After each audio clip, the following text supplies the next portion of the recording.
Today we have the 2018 Vauxhall Astra. This vehicle has done just over 59,000 miles.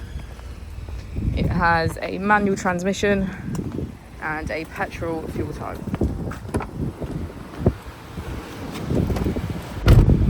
To the left of our steering wheel, we have cruise control as a feature, as well as voice control.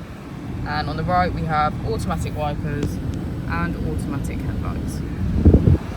Moving on to our screen, we can access radio,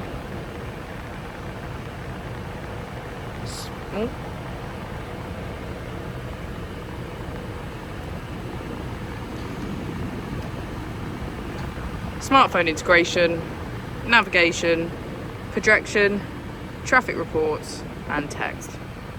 Just below we have our AC, as well as our lane keeping aid and sport mode.